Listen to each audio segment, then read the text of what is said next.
జరిగిన సంఘటన నుంచి కోలుకుంటున్నారా? ఏ వైపు నుంచి చూసినా మీకైతే ఒక భార్యగా చాలా బాధాకరమైన విషయం. అనవసరంగా ఈ కోర్టులు ఇవి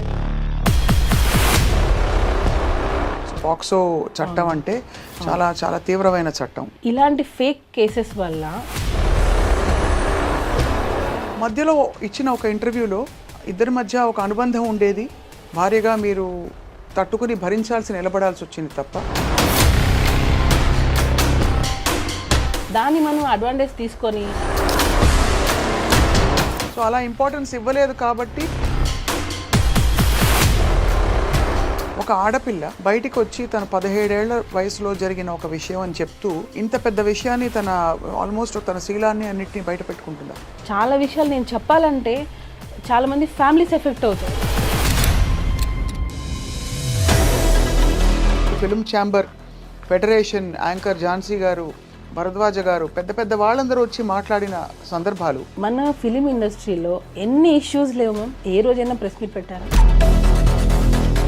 తను పెట్టిన అలిగేషన్ ప్రకారం లైంగిక వేధింపు జరిగింది. ప్రూఫ్ అయితే పేరెంట్స్ పాయింట్ ఆఫ్ వ్యూ నుంచి చిన్నపిల్ల ఇండస్ట్రీకి ఏదో వచ్చింది. అసలు యాక్చువల్గా అమ్మాయి ఇలా అవ్వడానికి కారణమే నాకు తెలిసి వాళ్ళ మదర్. తనకి ఇతర ఇంట్రెస్ట్ ఏమైనా ఉన్నాయా జానీ మాస్టర్ తోటి? ఇంకా కొంచెం ఆడియో ఒకటి లీక్ అయింది, విన్నారు కదా? విన్నాను. అదే నేను మాస్టర్ని ప్రేమిస్తున్నాను, పెళ్లి దాకా వెళ్తుందా? పిల్లల్ని వదిలేసి రా నువ్వు. నేను ఆఫ్ కెమెరా నేను మీకు రికార్డింగ్. ఇక్కడ మతం యాంగిల్ కూడా ఒకటి వచ్చింది. దాన్ని బలవంతంగా మతం మార్చే ప్రయత్నం మీరు కూడా చేశారని. ఇది ప్రీ ప్లాన్ అని. ఇప్పుడు సుకుమార్ గారితో, అల్లు అర్జున్ గారితో కొంచెం రిఫ్ట్ వచ్చిందా మాస్టర్కి? వేరే వాళ్ళ పర్సనల్స్ తీయకూడదు కాబట్టి నేను చెప్పట్లేదు. మేము ఈ అమ్మాయి వెనకలు ఉన్నాము. వేరే రిలేషన్షిప్స్ ఉన్నాయంటారా? నేను లాంగ్ బ్యాక్ అగో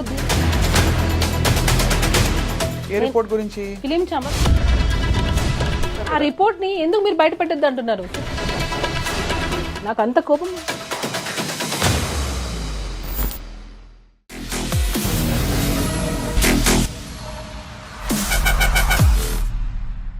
hello and welcome to this candid conversation.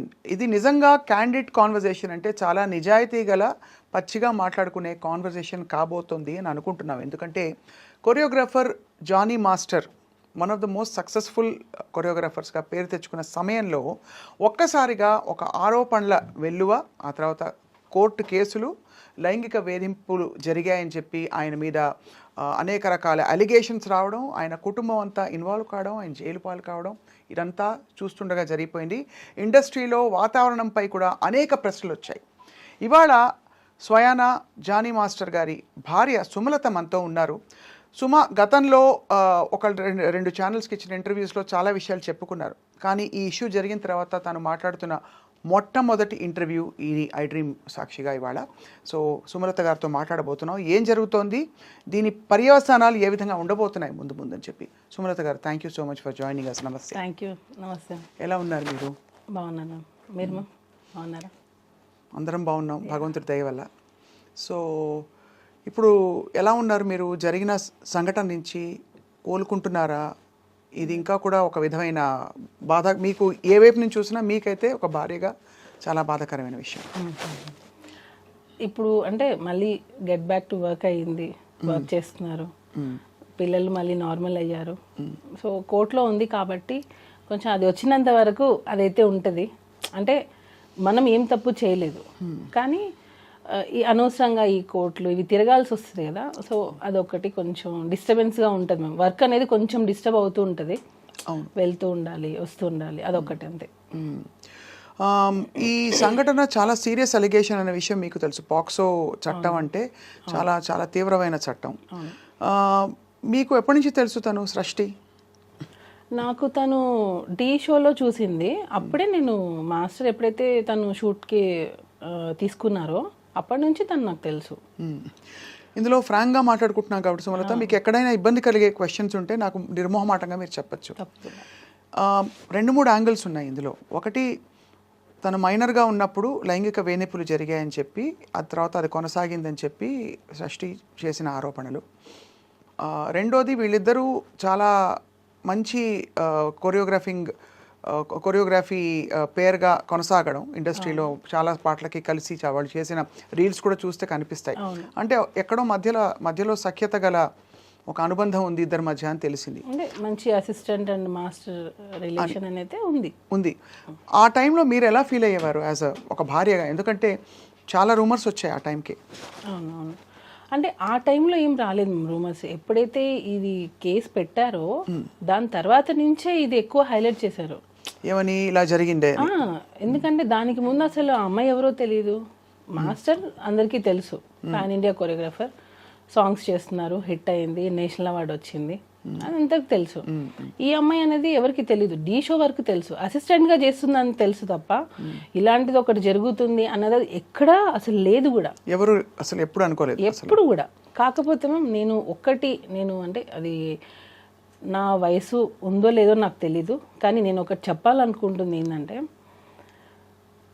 ఇలాంటి ఫేక్ కేసెస్ వల్ల, ఫేక్ ఎలిగేషన్స్ వల్ల రియల్గా ఎవరైతే సఫర్ అవుతున్నారో వాళ్ళకి న్యాయం జరగట్లేదు. అంటే టు బీ హానెస్ట్ ఇది జరుగుతుంది. అది పులి కథ అంటారు కదా, 2 సార్లు పులి వచ్చింది అని అంటే 3 సార్లు నిజంగా వచ్చినా నమ్మరు. అట్లాగా ఈ ఫేక్ కేసెస్ పెట్టడం వల్ల రియల్ విక్టిమ్స్ అనే వాళ్ళు బయటికి చెప్పుకోలేకపోతున్నారు, బయటికి రాలేకపోతున్నారు, వాళ్ళకి న్యాయం జరగట్లేదు. నేను ఇది ఫీల్ అయింది. రియల్గా ఎవరైతే ఉంటారో విక్టిమ్స్, రియల్ విక్టిమ్స్ ఎవరైతే ఉన్నారో వాళ్ళకి న్యాయం జరగాలి. ఇట్లా నాకు తెలిసి కంప్లీట్గా ఇది ఫేక్ ఎలిగేషన్, ఫేక్ కేస్.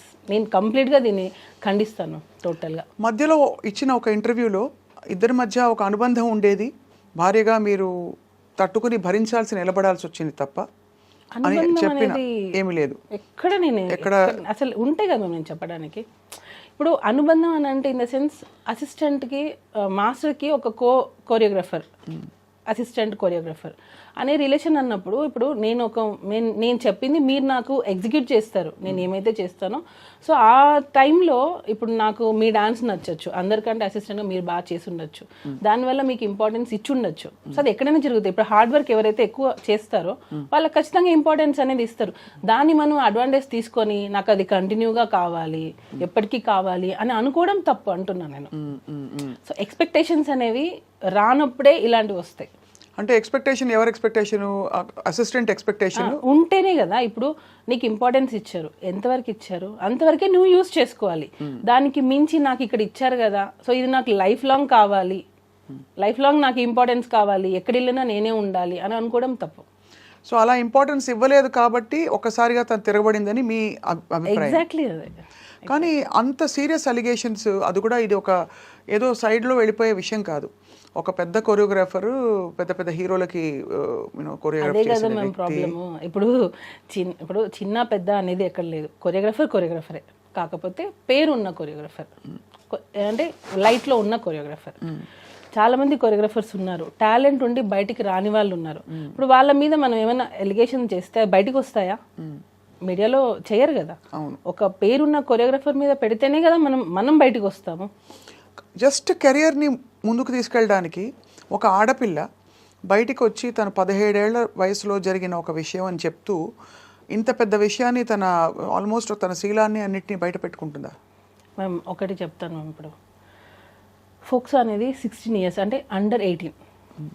ఇది నేను చెప్పచ్చో లేదో నాకు తెలీదు. నేను ఈ కేసు గురించి మాట్లాడట్లా, జనరల్ టాపిక్ గురించి జనరల్గా నేను చెప్పాలనుకుంటున్నాను. అండర్ 16 అంటే మైనర్. 16 yearsలో ఒక ఆడపిల్లకి నిజంగా సెక్షువల్ హెరాస్మెంట్ జరిగింది అనుకోండి, 16 years, 17th year, 18th year, 19th year, 18కి నువ్వు మేజర్, 18, 19, 20, 21, ఆల్మోస్ట్ 6 years. 6 years నిజంగా ఒక అమ్మాయికి ఇంత హెరాస్మెంట్ జరుగుతుంటే ఈ రోజుల్లో పేరెంట్స్ కొడితేనే బయటకు వచ్చేస్తున్నారు. పేరెంట్స్ కొడితేనే ఇంట్లో పేరెంట్స్కి అగెనెస్ట్గా మాట్లాడుతున్నారు, నువ్వు నన్ను ఎందుకు కొడుతున్నావు అని. అలాంటిది ఇన్ని ఇయర్స్ నువ్వు ఇంత హెరాస్మెంట్ జరుగుతుంటే అసలు ఉంటుందా? ఒక ఆడపిల్ల ఉంటుందా? అంటే ఇయర్స్ తరబడి హెరాస్మెంట్ అంటే వాతావరణంలో ఎలాంటి ఒత్తిడి ఉంది అంటే అది నేను తలగ్గకపోతే ఆ టర్మ్స్ అండ్ కండిషన్స్కి నా కెరియరు నేనంతా పణంగా పెట్టి బయటకు వచ్చేసిన ఇదంతా వేస్ట్ అయిపోతుంది కాబట్టి భరిస్తూ ఉన్నాను. ఒక పాయింట్ అయ్యాక ఇంకా భరించలేని తను నాకు కూడా ధైర్యం వచ్చి నేను బయటకు వచ్చానని చెప్తుంటాను. జానీ మాస్టర్ చాలా మంది జనాల మధ్యలో పెరిగారు. నాకు ఇది క్వశ్చన్ అడుగుతుంటే కూడా నాకు అంటే ఇంత ఇంత హెరాస్మెంట్ చేస్తారు జానీ మాస్టర్ అని అంటేనే అది ఆలోచించాల్సిన విషయం అది. ఎందుకనంటే తను 2001లో వచ్చేసారు హైదరాబాద్కి. దానికి ముందు నుంచే డాన్స్ ఫీల్డ్లో ఉన్నారు. ఎంతమంది డైరెక్టర్స్ దగ్గర వర్క్ చేశారు, ఎంతమంది ప్రొడ్యూసర్స్, ఎంతమంది హీరోయిన్స్, ఎంతమందికి తెలియదు జానీ మాస్టర్. ఇన్ని సంవత్సరాలలో ఆల్మోస్ట్ 22 ఇయర్స్ అనుకుంటా ఇప్పటికి. అంటే 2000 అంటే ఇప్పటికి 25, ఆల్మోస్ట్ 24 ఇయర్స్. ఈ 24 ఇయర్స్లో ఏ ఒక్క అమ్మాయి అయినా జానీ మాస్టర్ నన్ను హెరాస్ చేశారని వచ్చిందా? ఏ ఒక్క చిన్న కంప్లైంట్ అయినా వచ్చిందా? ఎక్కడా లేదు. ఇప్పుడు డీ షో నుంచే వచ్చారు ఆయన కూడా. ఏదున్నా స్ట్రైట్ ఫార్వర్డ్గా ఉంటే ఇది నిజం, ఇది జడ్జిమెంట్ కూడా ఆయన అందరూ జడ్జెస్ ఎలా ఇచ్చారనేది నాకు తెలియదు. మాస్టర్ మాత్రం బాగుందంటే బాగుంది, బాగాలేదంటే బాగాలేదు.